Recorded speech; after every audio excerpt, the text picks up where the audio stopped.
This life is a gift of learning. We can do whatever we want with it. We can go wherever we please. We can be with whomever we choose. Our time is our own. So what do? We are not workers or consumers or bystanders.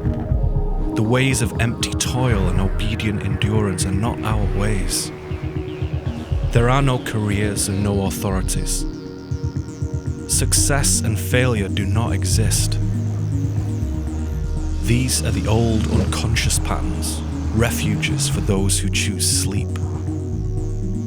We came here to grow, to bear vivid witness, to embody deepening wisdom. We call this spiritual development. It is radical. It changes people, moment by moment, year by year. It makes them stronger, harder to control, truer. When we live like this, the universal creation acknowledges our presence for the first time. The world can see us. We become known to it. We begin to recognize that reality is a place of profound intimacy and providence. Every moment offers meaning. The spell of randomness fades. Magic arises. This is the pilgrimage of the great mystery. The pathways must be walked. Words are not enough. The spiritual adventure is in the flesh.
I'm Neil Kramer, a philosopher and esotericist. This film is about a path of discipline that has been concealed from the mainstream world for centuries. It is a path of illumination, individualism, and rebellion. A path that leads to direct experience with something higher than oneself. It is traditionally a way of life shrouded in secrecy. The men and women who walk it rarely speak of its many mysterious wonders. But as the world changes, so do the rules. It is our aim to reveal some of these inner teachings that lead to a more magical life. We will see the elemental splendor of nature in all its pristine glory, and how it radiates not only beauty, but also knowledge. We will introduce you to remarkable human beings who have journeyed deep in life, and invite us to share in their truth. There are many layers to what you're about to see and hear. We have hidden some things and left others in plain sight. Walk with us for a while.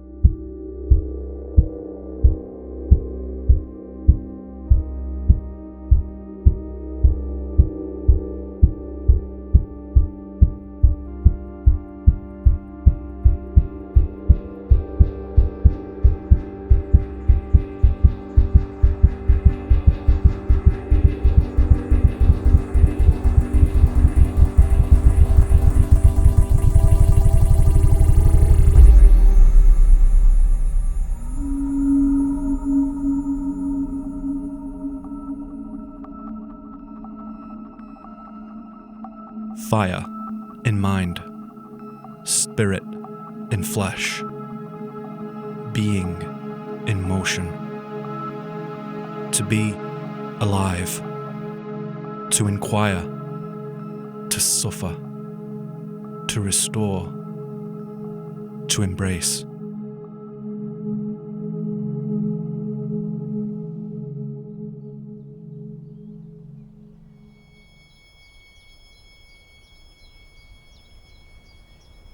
What am I? Where is my home? What is my work? Who are my people? What is this life? Do I know what I'm doing? Sometimes I can feel what is real and strong and beautiful. I draw myself close to these things. I go my own way. At other times I do not. I lose sight of myself. I forget. I drift. I follow the routines of normal. So I keep asking the questions. What am I? What is this life?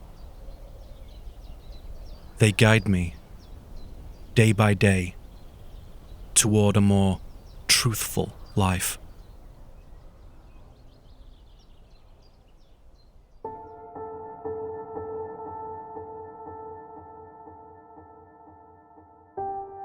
Truth changes people.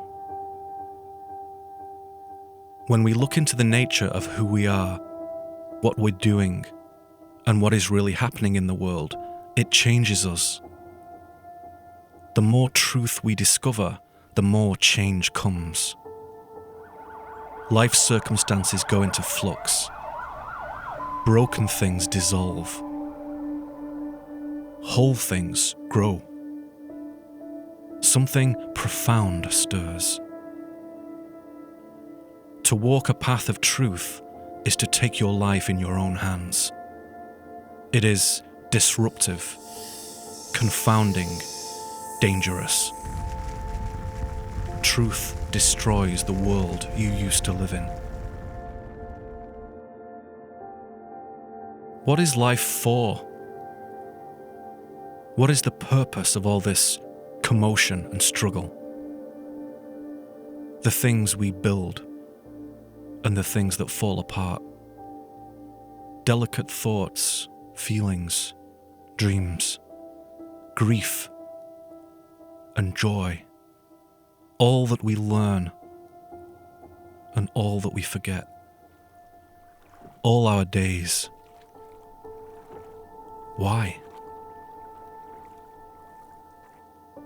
Is it mere chance? Random? A sun heats up and cools down. Heavenly bodies and earthly forms rise and fall to its tune. Nothing more than a vanishing parade of matter and energy. Are we here simply to pass along genetic material? To seize a few decades before we scatter our essence to the winds? If so, all well and good. Simple. Work, sleep, suppress the untamed, move through the clockwork. Many people try to live like this. They try as hard as they can, for as long as possible, to thrive in a dead world. The embers grow dark, spirit recedes. The world is not a cold machine. It is alive. We know it. It is attentive and watchful. It knows who we are. The more truthfully we live, the closer the bond. The mystery reveals itself more and more. Wholeness and fragmentation. Serenity and aggression. The beautiful and the grotesque. We have to know both sides before we can bring equilibrium. To find truth through living, not concealment. To find fulfillment through wisdom, not escape. Positive and negative, creation and destruction, solar and lunar, all coalesce. We came to learn the root teachings of separation, pain, being, and will.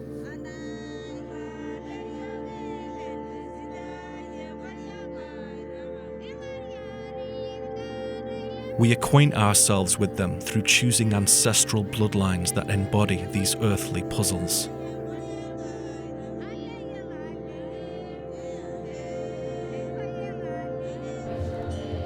It is never just our own circumstances. It is everyone's. They are, in principle, the same. Therefore, we address all separation, all pain, all being, all will. Transmutation is the weapon of the master.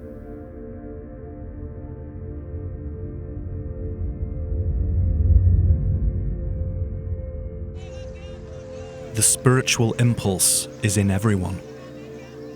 We all feel it inside. It is our innate curiosity, our yearning for fellowship, our journeys, thrilled by the striking enigma of the world. Its secrets beckon us. The young think that the old know what is happening in the world, how it all hangs together and what it means. One day, they discover this is not true. No one knows. No one. For some, this is disturbing. For others, it is exhilarating. In ancient Greece, the beginning of wisdom was to acknowledge one's own fundamental ignorance. Until this had been accepted, no meaningful evolution could take place. Only a humble head can gather wisdom. Life is conspicuous in its mysteriousness. Problems and trials are presented with telling regularity. Slight and grave, curious and alarming. Initiation is everywhere. Why are things the way they are? Does our consciousness really shape the world so literally? The spiritual human must be a proficient detective. Train themselves to identify the hidden teachings, contemplate them, create solutions. Sometimes there is evidence, pathways, pictures, clues, and sometimes there is nothing. All we have is a feeling in the pit of our stomach. We must set sail without a compass, without charts, without certainty, and look to a higher agency for our course.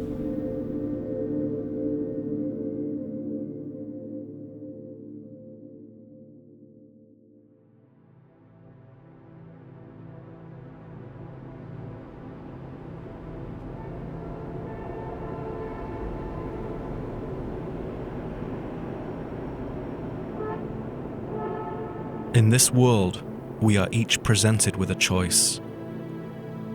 Go with the program, or go your own way. The path of many, or the path of one.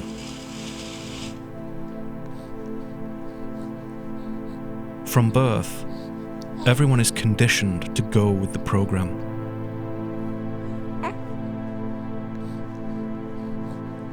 To adopt its standards.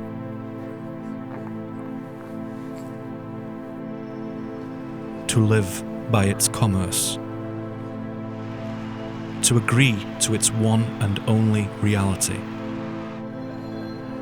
The program is normal. Normal tells us what to do, and we do it. In school, at work, at home. Our language, our worship, our governments, our corporations, our conformity, inside and out. Normal is the default.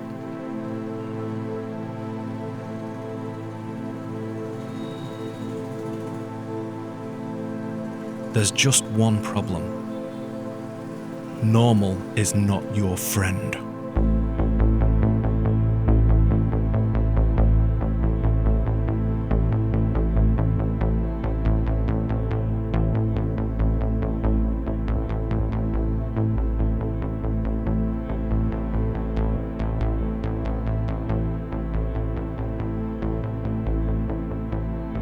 The program of normality devalues the individual. The path of one is closed off. You cannot really do what you want. You cannot really be who you are. Instead, you must select from a normal lifestyle menu and fit yourself into it. When we do this, we live a marginal life. We give our power away to an external authority.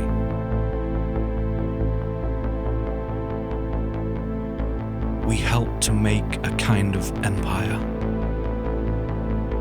Many empires have flourished and faded.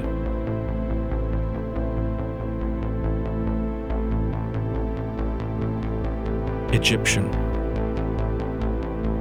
Roman, Chinese,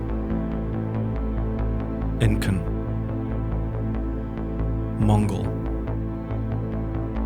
Ottoman, Russian, British. Territories and civilizations shift through time. Great houses vie for dominion. Epochs swing between amity and war. Traditions, customs, insignias, languages, cities, they prosper and vanish. Yet there is one empire that is constant. An empire not chronicled in the mainstream historical record because it has concealed itself. Yet it was here with the first pharaohs of Egypt, and it is here today. It is the original empire. The people who administer it change. The ethos remains the same. Containment. Remove the power of the individual, and thereby restrict the growth of the masses. Democracies and dictatorships are installed to harness the human. Cultures, morals, and religions are formulated to shape the perceptions of the innocent, to instruct them.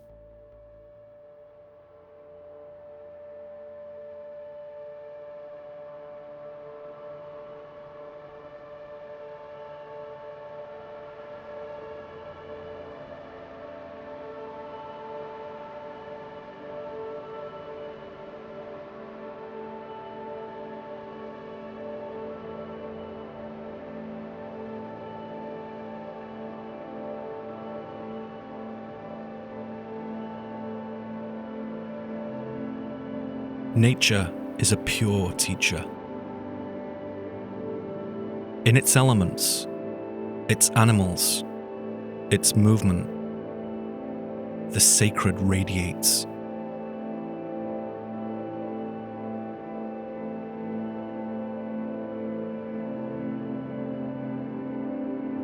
Our great power is will. It is the foundation of a self-determining life. To speak and live truthfully is to exercise this will. To participate in creation. To be in alliance with its continual refinement. To live without will, to follow what normal has told us, is to wither.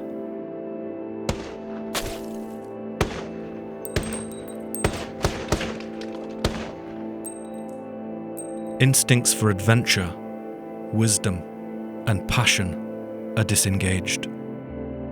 Insincere words are spoken to keep the peace. False things are upheld. And we are asked to pay for the privilege.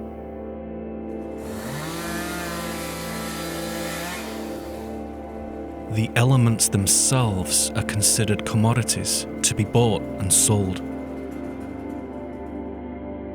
Earth, air, fire, water. This is the program of normal. This is what happens when we relinquish our will. When we learn to live unfulfilled, we live a lie.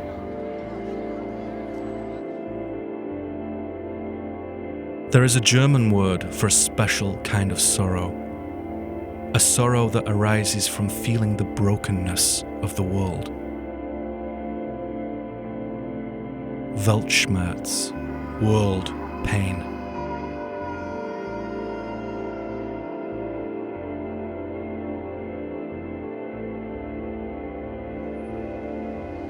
The world pain is profound. We all feel it.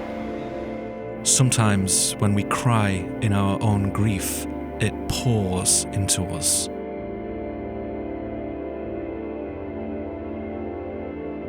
The world pain runs deep. Our own disempowerment is part of it. Yet, the world pain serves a purpose. It exposes a systemic wrongness that cannot be overlooked. It tells us that normal is wrong. Truth destroys normality, dissolves what is fake, nourishes what is real. To change the program, we have to change ourselves, embody our truth, in thoughts and in words, but above all, in our actions, what we do. Why? Where? With whom?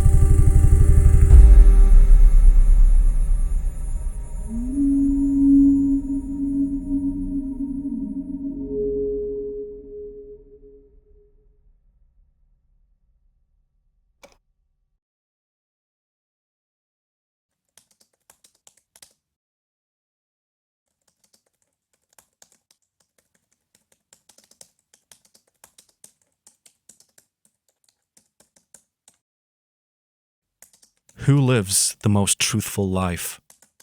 Scientists? Artists? Psychologists? Writers? Monks? Gardeners? We may travel far to strange lands and speak with remarkable people.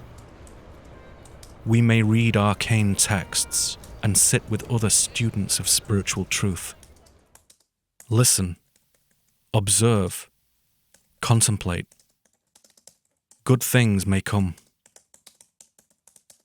Yet there is another sort of person, another way. Individuals who take truthfulness a step further. From a distance, they look like everybody else. But when you get close, When you stand next to them, they feel different. Their being is deeper, clearer. They are here more than normal. They radiate light. Whether their heads are bowed in silence or raised in joy, their presence is always distinctive. The inner work has changed them.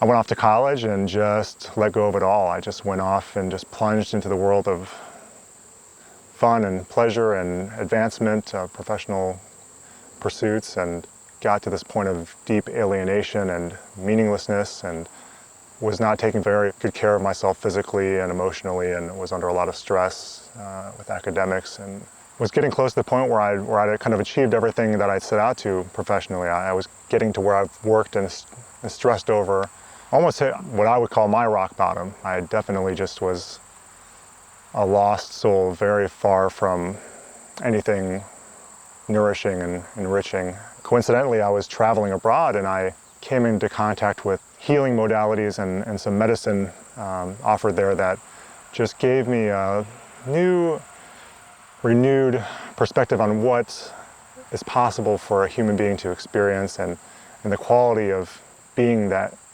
and the quality of perception that can exist. And it's like one of those things where you just don't know what you don't know. And before that, I just had no concept. I just thought that what you see is what you get, and that's it. And I had no reason to think otherwise. And so I had this series of experiences that just kind of opened me to the transcendent aspect of a human life that isn't offered to us through our normal cultural offerings that are on the table. And that just unleashed this incredible urge to explore, what was it and how can I stay in contact with that? It's a gradual process of just peeling away the armor that was laid on because of trauma or pain, fear of having pain happen again, and to feel safe in life. And although you let this armor down, you still at the same time, through other practices, you're cultivating this quality of discernment. So there are techniques and writings about practicing non-critical self-observation. So you learn to become almost like an anthropologist of your own inner tribe. And I think it's very helpful to have a safe container, people that you trust that you can share with, and they can reflect things back to you, and they can also make you feel that you're not in this alone, and we all have these things, whether we wish to admit them or not. Some people kind of share the idea with me that exoteric outer religion it's almost like bumper bowling. It just kind of gives you these safe railings, not to go too far out there and too wacky. And orthodoxy definitely, in my opinion, it serves a purpose. I mean, it's helping keep you in a general direction, but your personal relationship with the divine mystery is really where the nectar's at.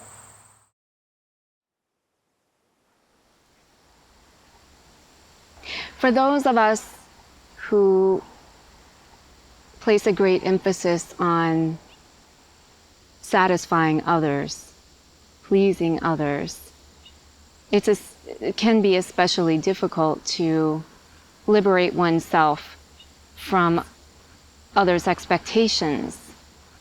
Living truthfully inevitably means a shift in relationship with those who may not be able to follow you on your new path. And I've seen my circle shrink and open accordingly over the course of these shifts in my direction. If there's not the inner work to follow, then they'll definitely shortly thereafter follow another move. I spent a long time on the road, so to speak.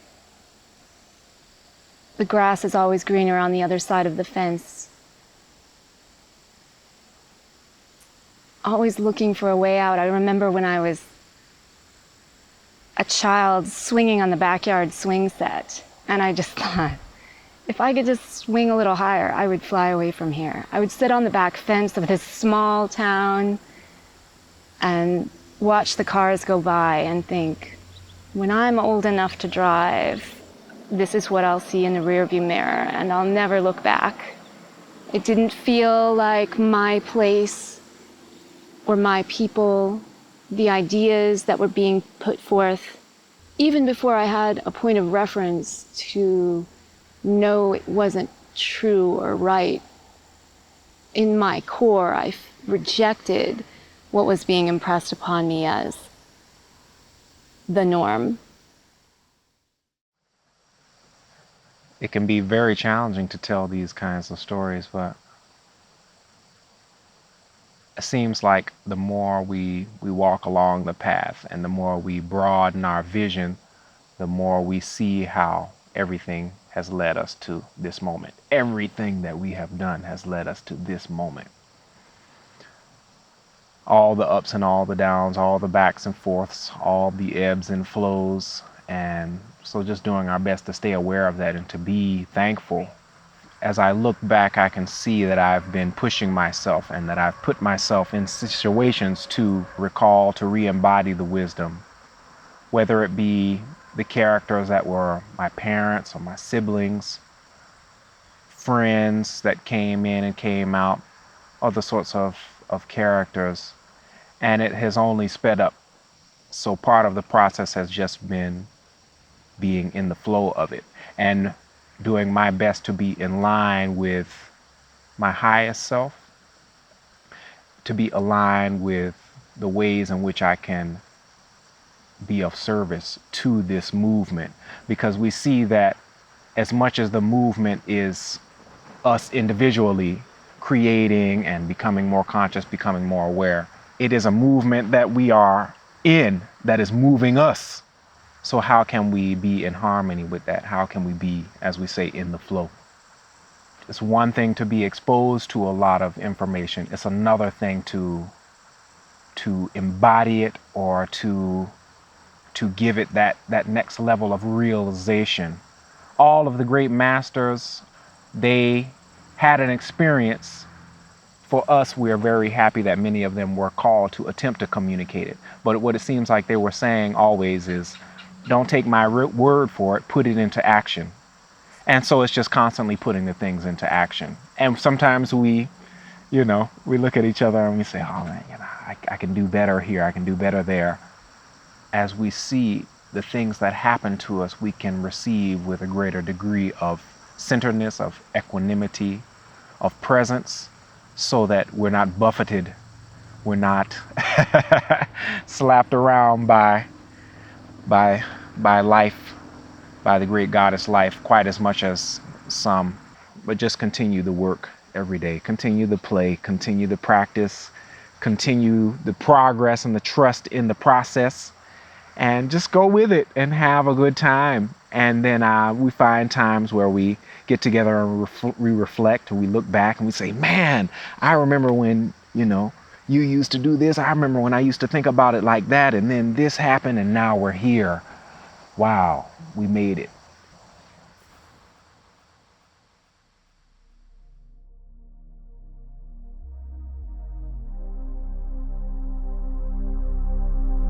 Mystic means initiated.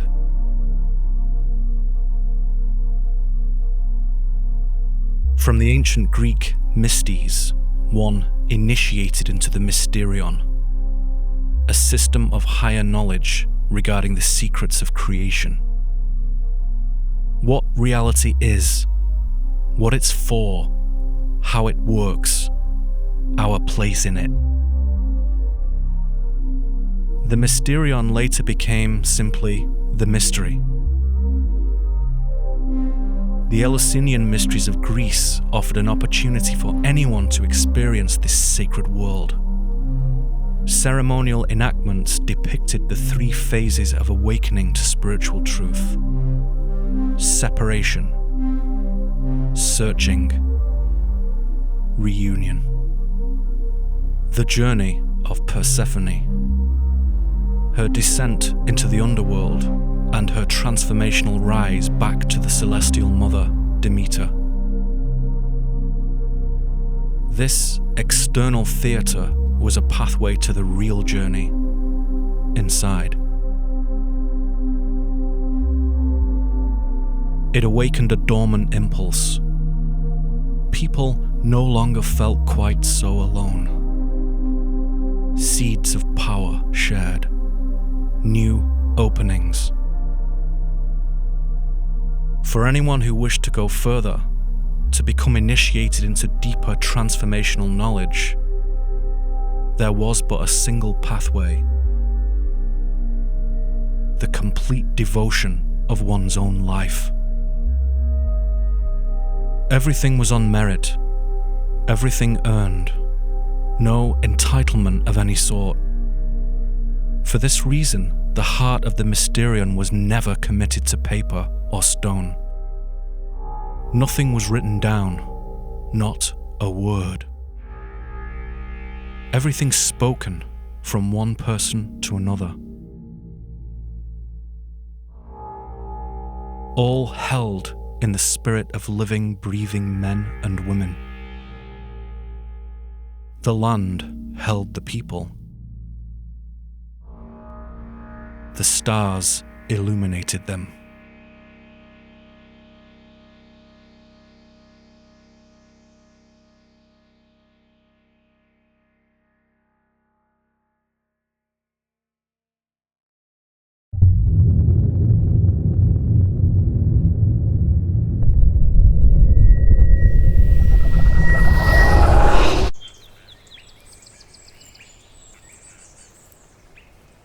Mysticism is direct,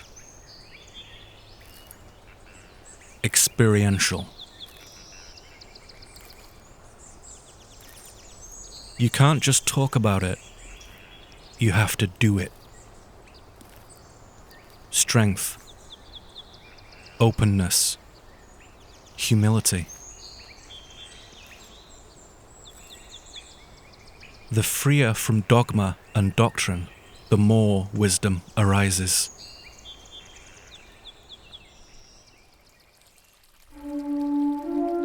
In Zen, there is the idea of Shoshin,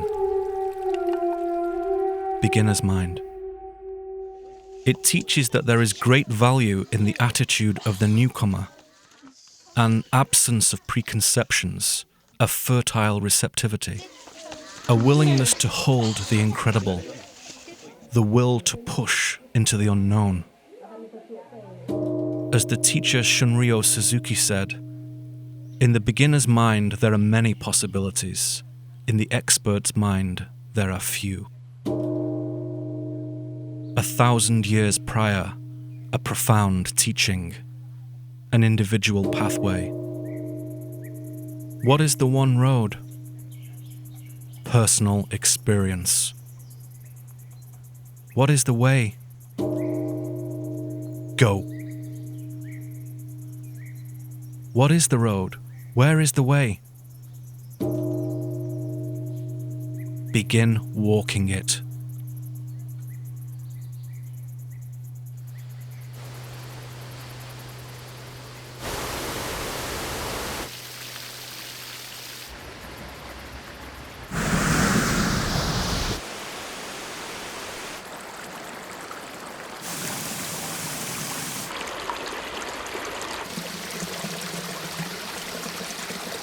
Knowledge alone is insufficient in spiritual growth.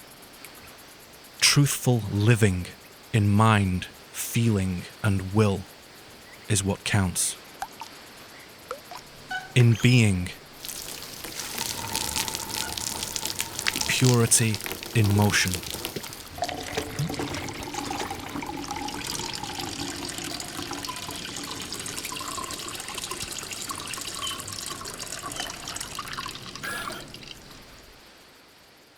When we travel, we always travel alone.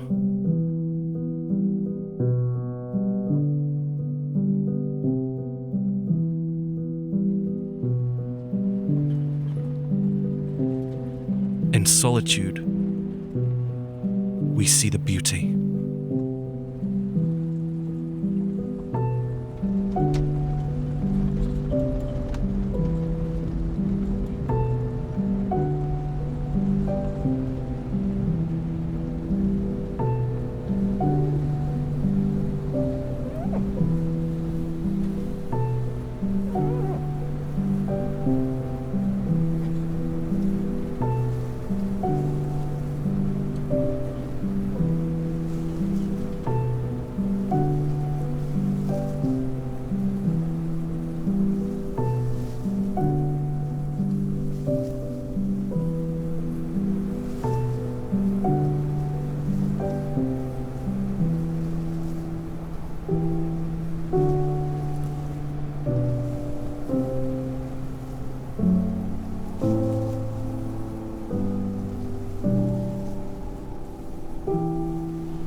Growth occurs first on the outside, dealing with the world, people, places, things, making choices, refining oneself. This is the exoteric theatre, the outward teaching. For many, it is all there is, demanding attention, life after life. And then something extraordinary happens. We begin to know that all the people, places, and things are projections from somewhere else. Another dimension opens up. A piece of light that leads inwards. We move away from normal and come to the esoteric. Or rather, it comes to us.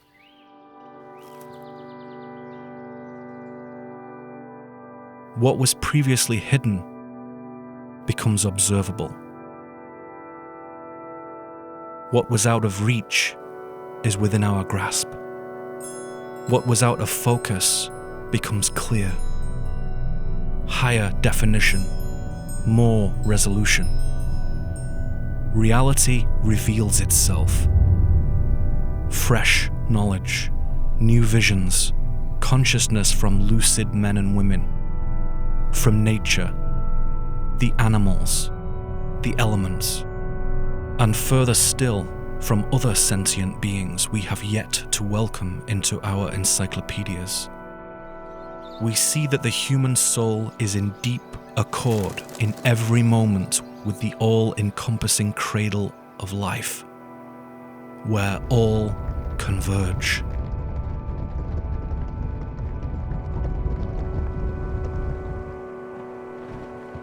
In truth, the oceans of the Pacific, the Atlantic, and the Indian are but one body of water.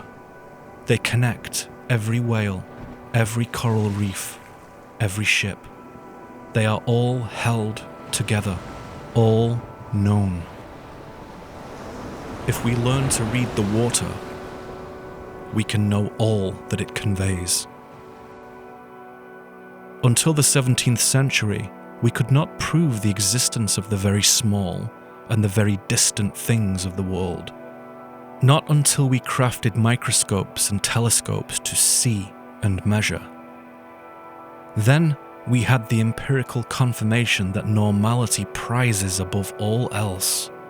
So it is that many secrets of reality are first found in the stained fingers of unsanctioned mystics, before they are catalogued by the machines of science. Thousands of years may pass between the two. The mystic never cares to evidence, prove, or explain.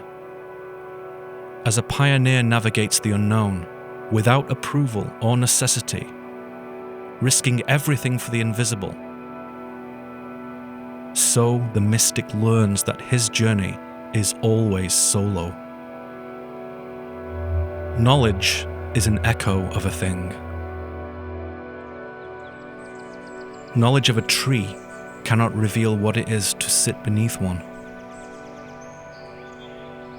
Only through direct contact, by merging with the objects of our perceptions, can we know the essence of life. In this way, the inner being of the mystic becomes the most valuable and faithful instrument for inquiry. Mind, heart, and will are the vessels of discovery. The more truthfully we use them, the more reality we see. Everything is constantly becoming something else. No object, no place, no behavior, no memory, no self will remain the same. Transmutation will always come. Gentle, hard, gradual, swift. All elements moving and refining. around us, inside us, we are central to the change. We come to know that our roots are not in the earth, but in fire. This is an old path, well worn by many feet. Old lives, old selves.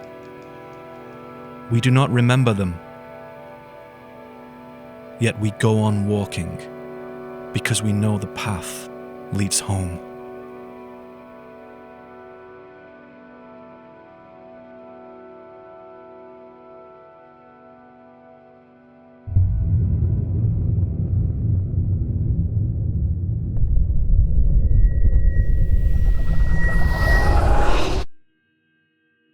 Growth brings wisdom. Our intellectual, emotional, moral, and spiritual foundations determine what we can receive. Everything we do is seen, heard, and known. From entrance to exit. Every thought counts. How we feel, how we choose to compose ourselves. Our conscious living is part of the world's awareness of itself. We are woven into it as it is into us. Everything we witness is a gift to the world. What we feel, it feels.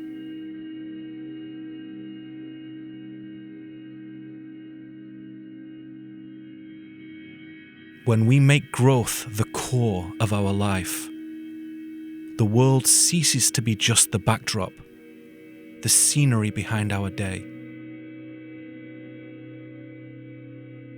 Instead, it becomes a living ally.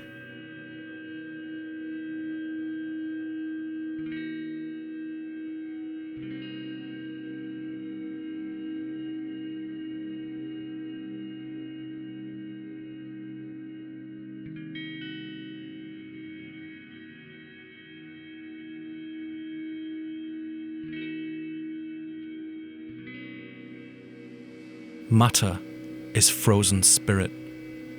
Nature enfolds and emanates the mystery.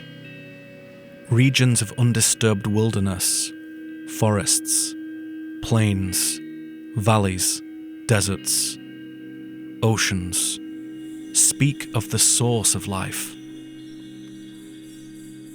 the method of creation. Hiding in plain sight, amid the boughs and curves, in mountains and silent lakes, the old wisdom gleams, waiting to be found. And it is willing to share its treasures with all those of lucid mind and gracious heart. The land sees. Rock, cactus, stream, vine, tree, mushroom, fern, wind. All tell how they see the world. To merge with them, to share in their seeing, is the craft of the mystic. In the fragile morning, in the blue mist, there is enchantment.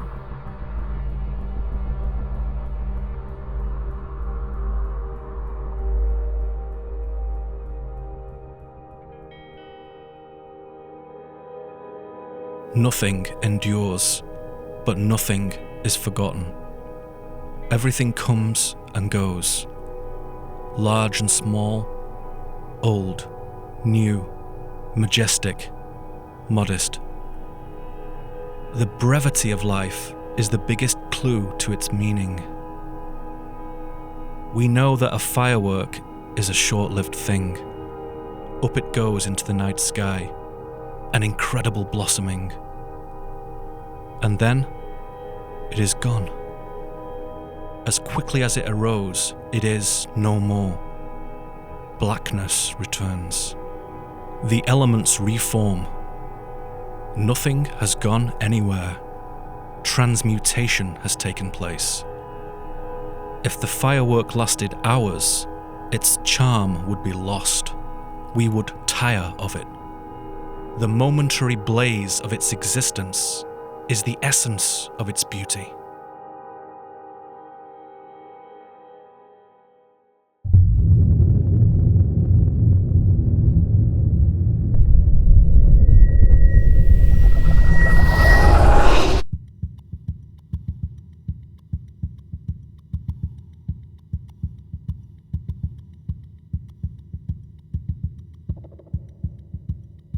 A man came. His name was Hermes. He brought wisdom from the old world before it was destroyed. Greek historians spoke of him 2,000 years ago. Some say he is a figure outside of time. His teachings inspired men of great renown who shaped our cultural and scientific landscapes.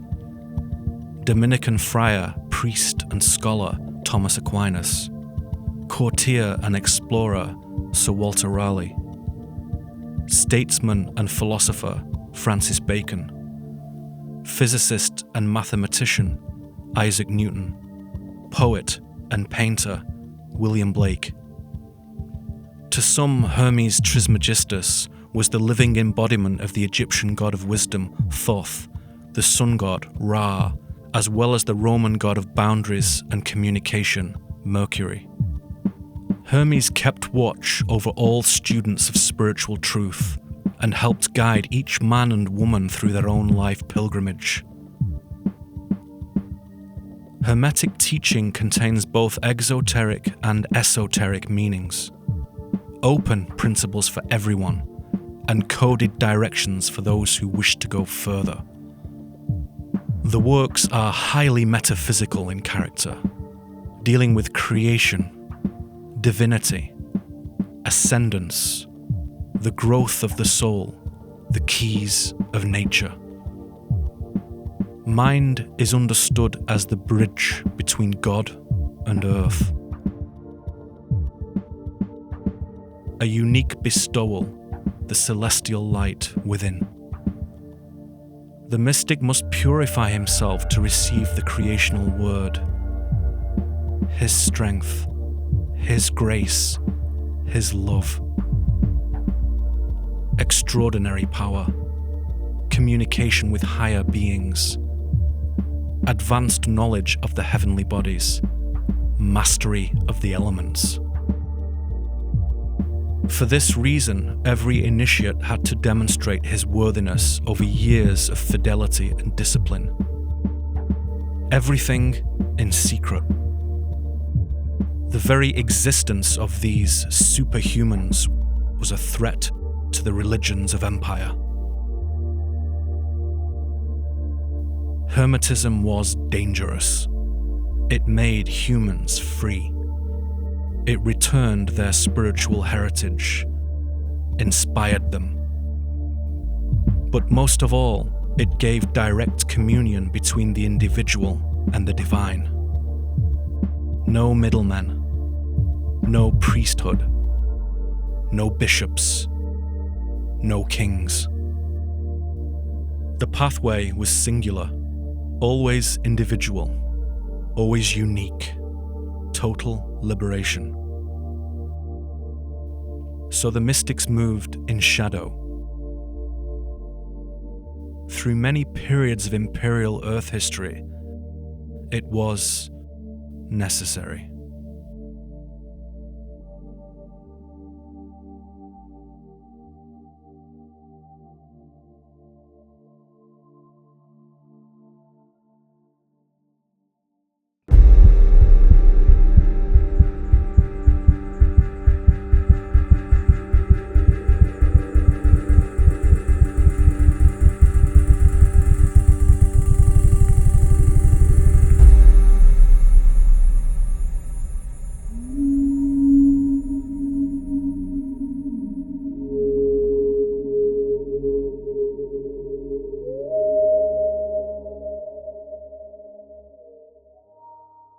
The secret of alchemy is the transmutation of oneself.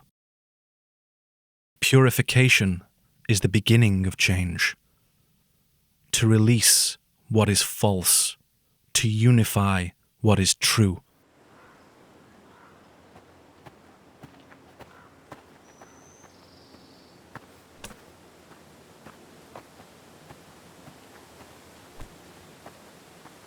The crucible, the elements,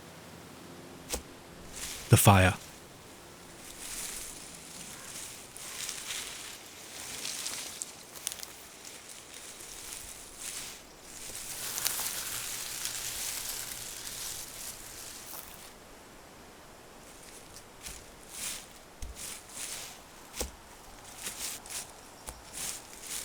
Our home, our work, our relationships. Are they true? Do they reflect our authentic inner being?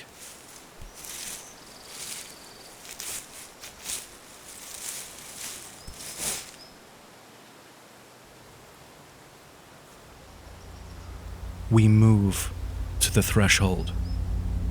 Find a way or make one.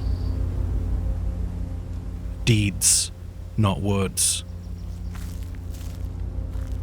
Where there has been deceit, there will be turbulence. Where there has been truth, there will be light from the dark earth.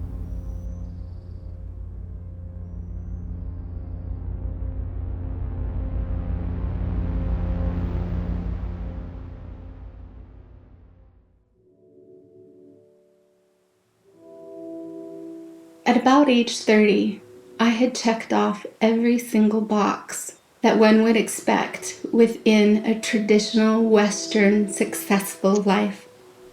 I had achieved all of those things that I was programmed to believe would bring me happiness and success.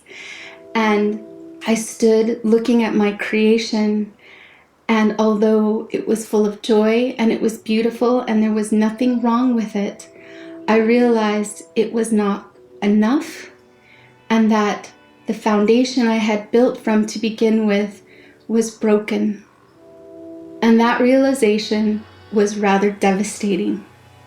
I had a choice in that moment, because once you see the truth of something, you can never unknow what you know, even if you want to pretend it doesn't work. And I was faced with a choice of continuing to live a lie. It was not bad, it was not wrong, but it was no longer my truth.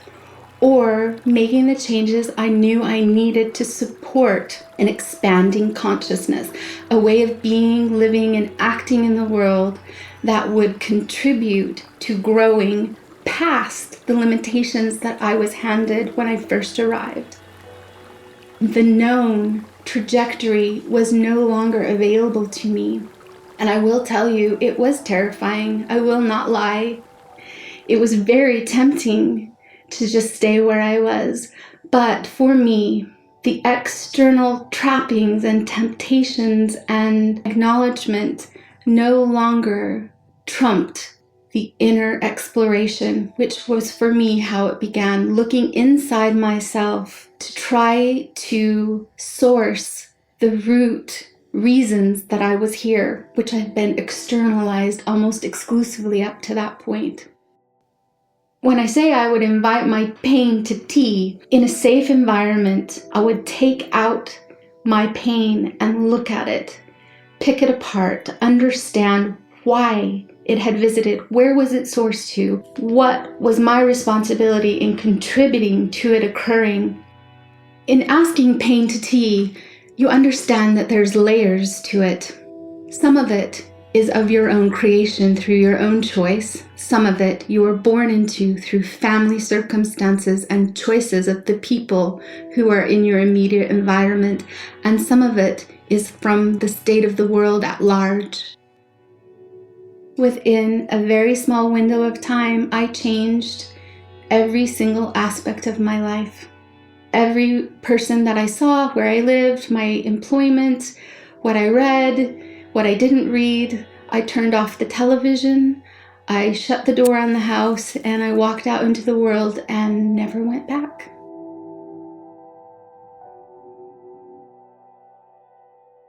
For the very first time, the part of creation that we all can tap into sees us and is allowed to meet us, to help us on the way.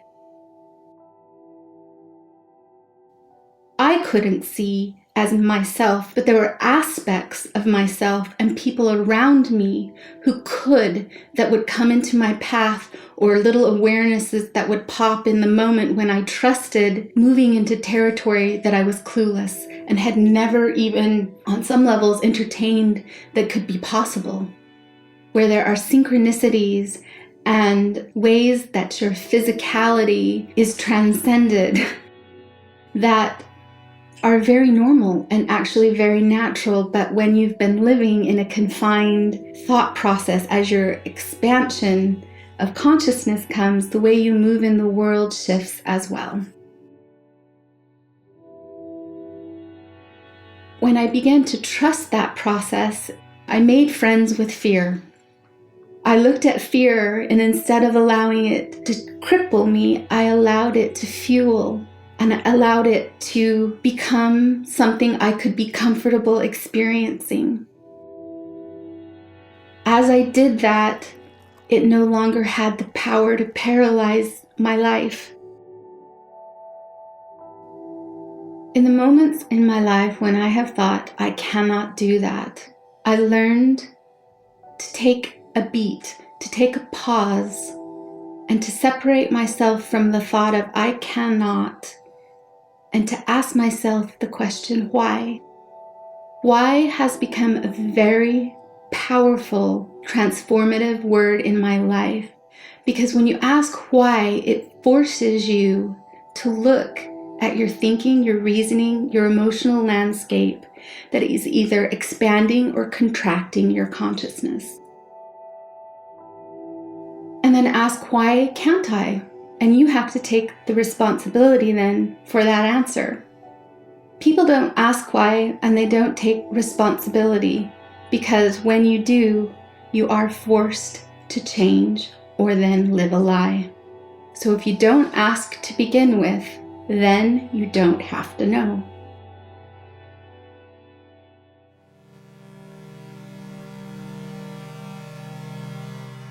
From where I was, let's just say before, to now, the difference would be quite drastic. I would say that I was in a lot of pain. And pain always has a purpose. The way that it worked out for me is that pain helped me to observe, asking me to look a little bit deeper. I had to slow down because I was going 100 miles an hour. I'm a mother of 3 kids, and so I'm constantly taking care of other people's needs. Slowing down and observing then led me to learn how to take responsibility. For all of my actions, for everything that was in my life, I learned how to stop blaming other people for the things that were happening to me as it seemed. It takes a little bit of courage to do that. It takes a little bit of strength. If it's not simple and it's not practical, it's not valuable to me, because then I can't live it. I've created some rituals and rhythms in my day that give me a lot of stillness and give me access to the wiser part of myself. First, almost every morning, I do a dream journal. It's a powerful tool for me to be able to track what's going on in my subconscious, and I get a lot of information that way. I also journal my day-to-day occurrences so that I'm tracking it and marking it. Throughout my whole day, whether I'm running errands or taking time away from the house or even just time for myself, I am really careful about what I put into my body. What kinds of things am I watching? What kinds of things am I listening to? Who am I spending time with? What am I eating? Because all of those things are really important. And I definitely see a different output if I'm very careful about what I put in. I also practice sun gazing. I do practice barefoot, and I have a couple special little places that I go to that are private. It simultaneously stills your body and energizes it at the same time. So when I'm in that state, it's a very calming experience. And at the same time, I feel like I'm getting back in touch with an older, wiser part of myself. It feels in my body like I can feel it at a cellular level. There's this grounding effect because your feet are connected with the ground, and then you're also having this very beautiful experience outwardly gazing at the sun.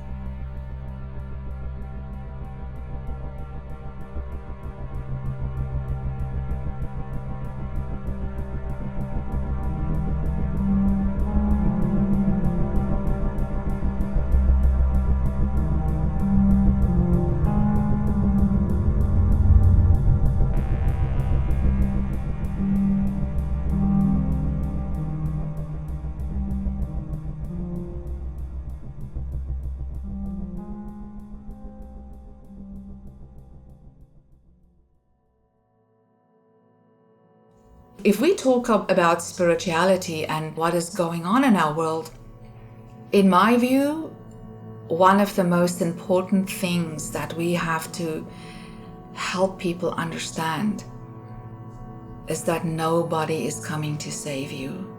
Nobody. You are going to learn to help yourself. Each and every one of us is signed up for the most intensive self-help course there is. It's called life. I was born and raised in an extremely religious environment. But from a very young age, I knew something was very wrong, and I didn't know what it was. I just felt completely strange and off, like maybe they switched me at birth, with somebody else, and I'm not supposed to be in this family. Maybe I should find out, where's my real parents? Where am I supposed to be?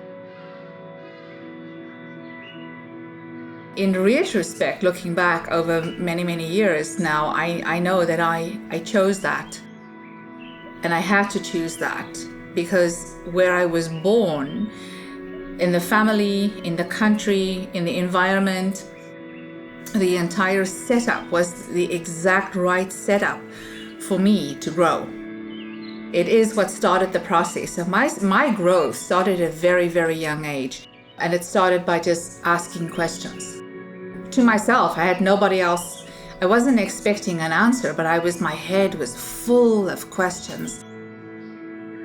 And what I did as a young child is I looked at people, at their behavior, and then I listened to what was coming out of their mouths.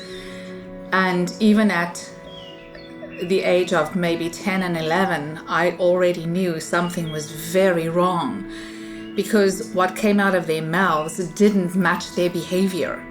And I knew that couldn't be right. And I had no philosophical background for that. I just knew it couldn't be right.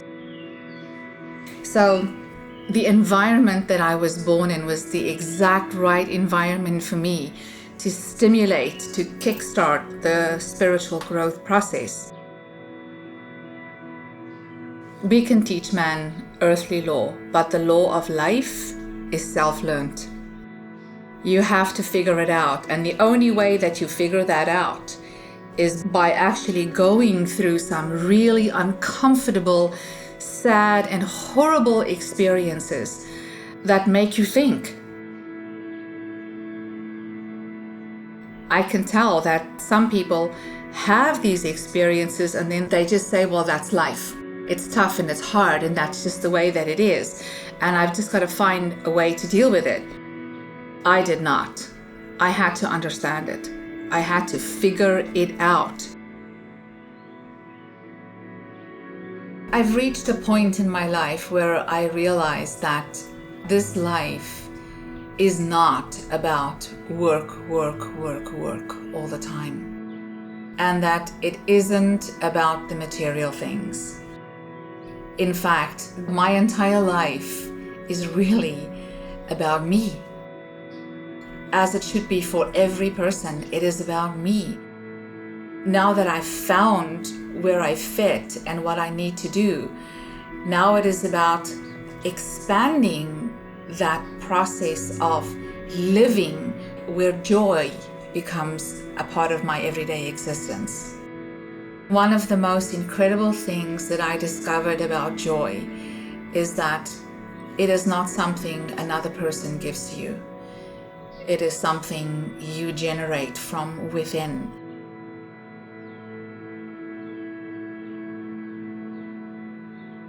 My path took me through studying psychology, thinking the answers are in psychology. It wasn't. And then I did a comparative study of all the mainstream religions, thinking, well, maybe it's here, but it wasn't there either. And then all the big philosophers, and until I finally turned within, and I came to understand that the only person that can solve my questions and my dilemmas is me, and I have to learn how to deal with it. And from that point onwards, incredible things just began to happen.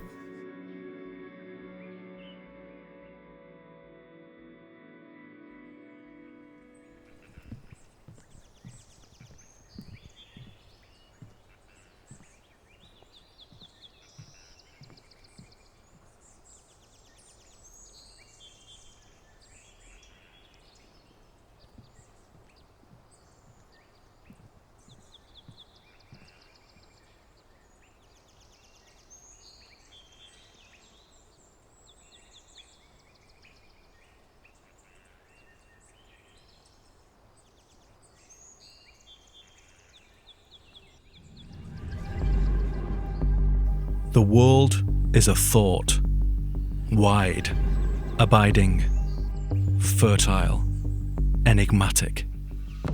Its chronicle is ancient and exalted, and there is sublime wisdom in every elemental turn of river and branch, earth and rock. It emanates into all who live and move and have their being within it. All come to know the wonder of emergence and cherish the tranquility of return. To live, to gladly lose ourselves in living. Long wandering, deep feeling, days of fulfillment, alone and together. We grow when we elect to participate. We join with the emanation of the divine. Our growth is its growth. The thought of creation is moving. The bricks and mortar, the clay and straw, they bond themselves into ever more graceful geometries. Through us, they find their shape. We share in it. In so doing, we gain strength, character, and learn the art of making. The more we can know the living thought, the more we can be here. The trial of normality has ended. No more following. Rise. Reconcile what has been separated in ignorance. Distortions perish. Spiritual composure in every step. Singular in our blossom, one at our root.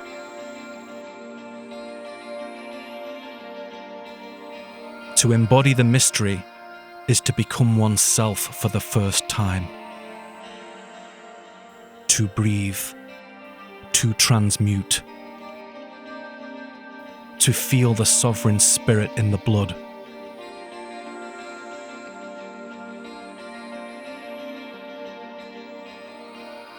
stars are souls. Alive.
I have felt a presence that disturbs me with the joy of elevated thoughts, a sense sublime of something far more deeply interfused, whose dwelling is the light of setting suns, and the round ocean, and the living air, and the blue sky, and in the mind of man a motion and a spirit that impels all thinking things, all objects of all thought, and rolls through all things.